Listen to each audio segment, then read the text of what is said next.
Welcome back to my channel Maganti పాఠశాల.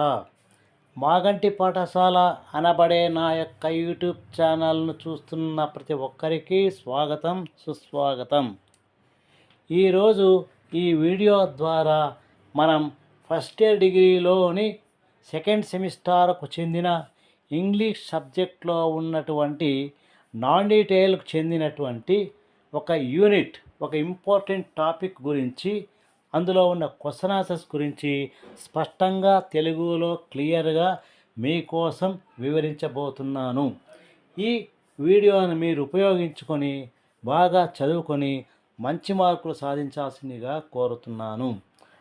అంతేకాకుండా ఎవరైనా సరే ఈ యొక్క వీడియోను వీక్షించిన తరువాత నచ్చినట్టయితే లైక్ చేసి, షేర్ చేసి, సబ్స్క్రైబ్ చేసుకోండి. ఇక అసలైన టాపిక్లోకి వెళ్దాం. ఫస్ట్ ఇయర్ డిగ్రీలో ఉన్నటువంటి నాన్ డీటెయిల్లో ఉన్నటువంటి ముఖ్యమైన lesson the best investment I ever made. ఈ లెసన్ని ఏజే క్రోనిన్ అనే రచయిత రాశాడు. ఏజే క్రోనిన్ అనేటువంటి వ్యక్తి గురించి రెండు వాక్యాలు తెలుసుకోవడానికి ప్రయత్నం చేస్తే, ఆర్కిబిలాడ్ జోసెఫ్ క్రోనిన్ అనేటువంటిది పూర్తి పేరు. ఈ పేరును సింపుల్గా చేసి ఏజే క్రోనిన్ అని పిలువబడడం జరిగింది. ఈయన 1896 సంవత్సరం జూలై 19వ తేదీన జన్మించి 1981 జనవరి 6వ తేదీన మరణించడం జరిగిందని తెలుస్తోంది. అంతేకాకుండా ఈయన 20వ శతాబ్దపు ప్రముఖ రచయితలలో గొప్ప రచయితగా పేరు ప్రఖ్యాతులు పొందాడు.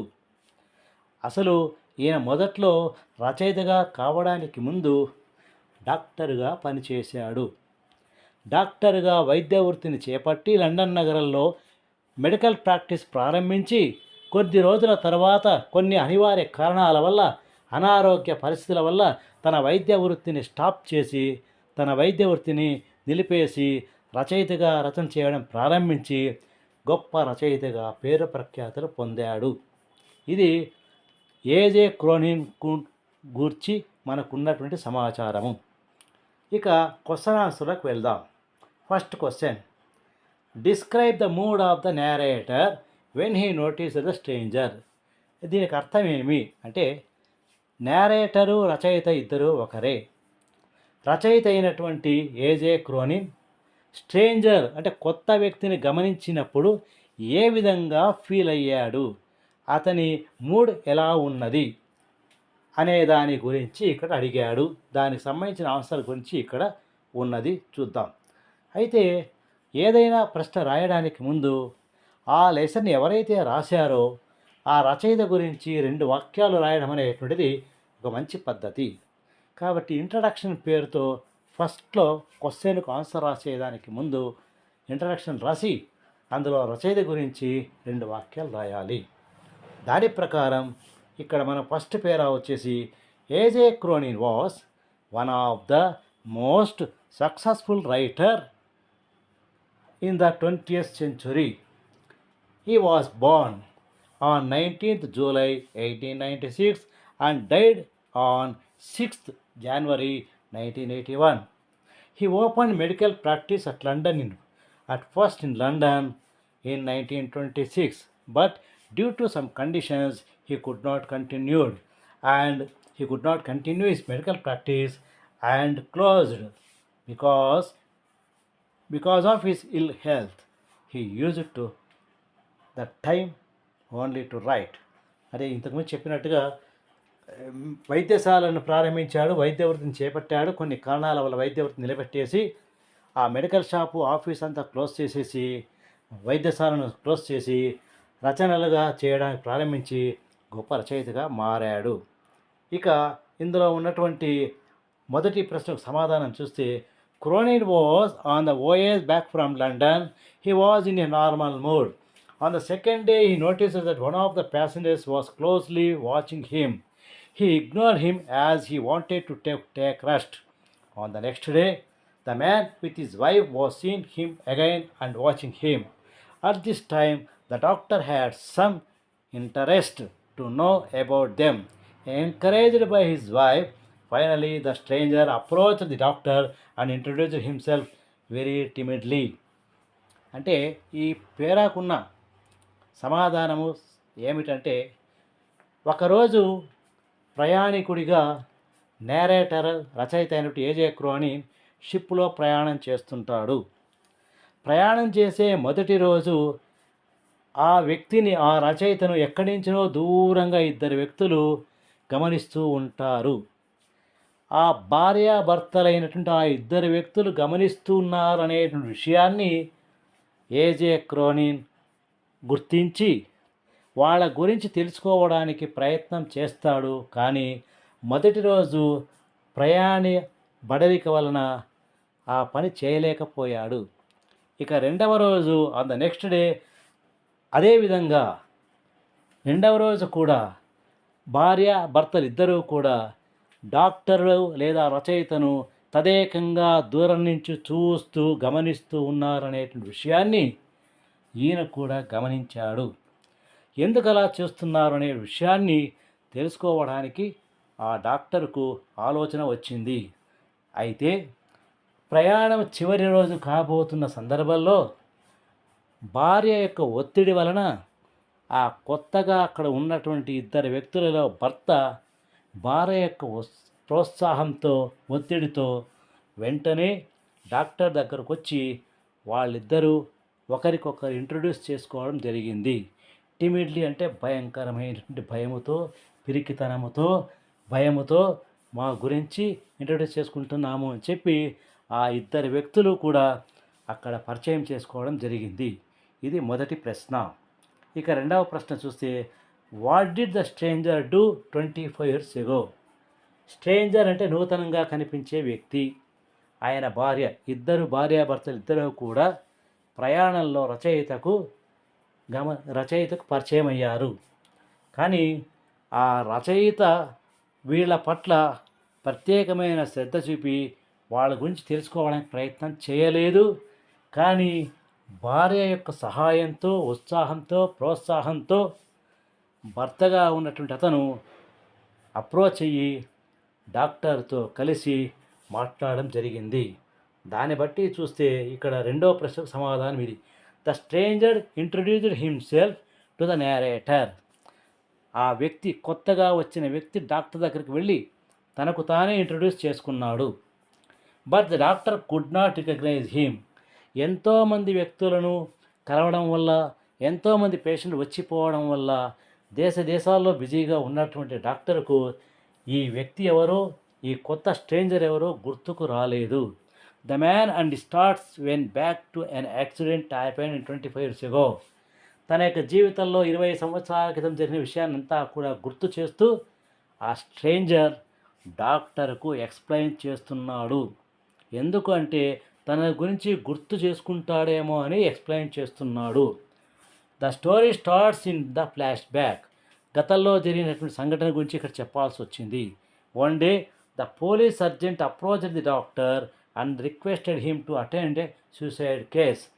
ఆ అబ్బాయి చెప్తున్నాడు, స్ట్రేంజర్ చెప్తున్నాడు, 20 సంవత్సరాల క్రితం మిమ్మల్ని ఒక్కరోజు ఒక అర్ధరాత్రి ఒక పోలీస్ ఆఫీసర్ వచ్చి మీ రూము మీరున్న చోట వచ్చి మీ రూమ్ తలుపు తట్టి మిమ్మల్ని లేపించి ఒక సూసైడ్ కేసు ఉంది, వెంటనే మీరు రావాలి, ట్రీట్మెంట్ ఇవ్వాలి అని చెప్పారు. అప్పుడు మీరు వచ్చి ట్రీట్మెంట్ చేశారు. ఆ విషయం మీకు గుర్తొచ్చిందా అని డాక్టర్కు ఎక్స్ప్లెయిన్ చేస్తున్నాడు. క్రోనిన్ examine the young man and found the his condition was very pathetic. ఆ డాక్టర్ చూసినటువంటి పేషెంట్ పరిస్థితి చాలా క్రిటికల్గా ఉంది. సూసైడ్ చేసుకున్నాడు, ఆత్మహత్య చేసుకున్నాడు కాబట్టి ఆ కండిషన్ చాలా క్రిటికల్గా ఉంది. After hard work with the help of the sergeant doctor క్రోనిన్ could bring him back to the life. చాలా కష్టపడిన తర్వాత డాక్టరు చేసినటువంటి ట్రీట్మెంట్ వల్ల ఎవరైతే రూమ్లో మంచం మీద ఆత్మహత్య చేసుకొని పడిపోయి ఉన్నాడో అతను కొద్దిగా కోలుకోవడానికి, మేల్కోవడానికి, బ్రతకడానికి అవకాశం వచ్చింది. కాబట్టి రెండో ప్రశ్నలో డాక్టర్ చేసిన సహాయం వల్ల, డాక్టర్ చేసిన ట్రీట్మెంట్ వల్ల ఎవరైతే ఆత్మహత్య చేసుకున్నాడో అతను బతికి బట్టగలిగాడు. ఇక third question, how was the stranger helped by the narrator under the sergeant? Under the sergeant. అంటే ఈ స్ట్రేంజర్ లేదా ఎవరైతే పరిచయం చేసుకున్నాడో ఆ వ్యక్తి ఏ విధంగా ముగ్గురు వ్యక్తుల ద్వారా సహాయాన్ని పొందాడు. How was the stranger helped by the narrator under the sergeant. Police యొక్క సహాయంతో, నేరేటర్ యొక్క రచయిత యొక్క సహాయంతో, ఇంటి ఓనర్ సహాయంతో ఎలా సహాయాన్ని పొందాడు. A J Cronin was one of the most important commercial successful writer of 20th century. He was born on 19th July, died on 19th July 1896 and died on 6th January 1981. He opened medical practice at first in London in 1926, but due to some conditions, he could not continue his medical practice and closed it because of his ill health. He used the time only to write. ఈ పేర అంతా కూడా గతంలో 2 సార్లు explain చేయడం జరిగింది. దాన్ని as యూజువల్గా నేర్చుకుని రాయాల్సి ఉంటుంది. ఇక ఆన్సర్ వచ్చేసి 25 years ago, 20 సంవత్సరాల క్రితం, the man had violated and lead bad and reckless life in his young age. ఎవరైతే డాక్టర్కు పరిచయం అయ్యాడో, స్ట్రేంజర్గా కొత్త వ్యక్తిగా పరిచయం అయ్యాడో, అతను 20 సంవత్సరాల క్రితం అనుభవించిన జీవితం గమనిస్తే చాలా దుర్మార్గపు వ్యసనాలకు లోబడి చాలా ఇబ్బందికరమైన జీవితాన్ని గడిపాడు. He addicted to gambling and lost his money. జూదమాడటంలో అలవాటు పడి జూదంలో పాల్గొని విలువైన డబ్బును పోగొట్టుకున్నాడు. He stole some money from his office.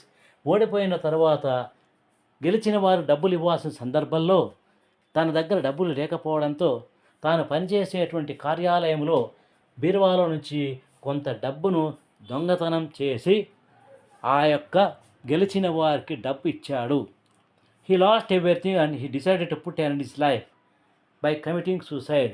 ఇక జీవితంలో అన్నీ కోల్పోయాను, ఇక ఏమీ లేదు, డబ్బు లేదు, పేరు లేదు, ప్రఖ్యాత లేదు, చివరికి దొంగతనం చేశాను. రేపొద్దున కార్యాలయంలో ఓపెన్ చేసి బీరువాలో ఉన్న డబ్బు పోయిందని తెలిస్తే పోలీస్ కేసు పెట్టడం జరుగుతుంది, నాకెంత అవమానం అవుతుంది. కాబట్టి decided to put end his life, తన యొక్క జీవితానికి, తన యొక్క బతుకుకు ఫుల్ స్టాప్ పెట్టాలని అనుకున్నాడు. కాబట్టి ఆ విధంగా నిర్ణయం తీసుకుని ఆత్మహత్య చేసుకోవడానికి ప్రయత్నం చేసి ఆత్మహత్య చేసుకున్నాడు. లక్కీలీ, బట్ అదృష్టం ఏమంటే ఓన్లీ సేవ్డ్ హిమ్. ఒక దయగలిగిన వ్యక్తి ఇక్కడ రావడం, ఆ డాక్టర్గా వచ్చిన వ్యక్తి ట్రీట్మెంట్ ఇవ్వడం, ఆ ట్రీట్మెంట్ వల్ల ఇతను బతికిన తర్వాత అతనికి జీవితంలో విలువైన సమాచారాన్ని అందించి డాక్టరు 7 పౌండ్ల 10 షిల్లింగ్ల అమౌంట్ సహాయం చేసి, ఎక్కడైతే నీవు దొంగతనం చేశావో ఆ చేసిన ఆఫీస్లో ఆ బీరువాలో ఈ డబ్బును పెట్టేసి నువ్వు మామూలుగా బతకడానికి ప్రయత్నం చేయని సందేశాన్ని ఇచ్చి డాక్టర్ సహాయం చేశాడు. అదేవిధంగా పోలీస్ సర్జెంట్ కూడా, నీకు డాక్టర్ చేయని సహాయం వల్ల మాకు మనసు మారింది, మేము కూడా నీకు సహాయం చేయాలనుకున్నాము, నీకు ఎలాంటి పోలీస్ కేసులు లేకుండా నేను చూస్తాను, నీ జీవితం మార్చుకో, నీ బ్రతుకును మార్చుకో అని పోలీస్ ఆఫీసర్ కూడా సహాయం చేశాడు. అదేవిధంగా he was helped by the room owner. ఆ రూమ్ ఓనర్ యొక్క సహాయంతో రెంట్ కూడా లేకుండా 3 వ్యక్తుల వల్ల ఇతను సహాయాన్ని పొందాడు. ఆ విధంగా thus he was helped by the 3 persons. ఆయన ముగ్గురు వ్యక్తులతో సహాయాన్ని పొందాడు. ఈ విధంగా ఈ యొక్క లెసన్లో 3 ప్రశ్నలు ఉన్నాయి. 3 ప్రశ్నలు కూడా ముఖ్యమైనదే కాబట్టి శ్రద్ధగా నేర్చుకోవాల్సిన అవసరం ఎంతైనా ఉంది. Thank you.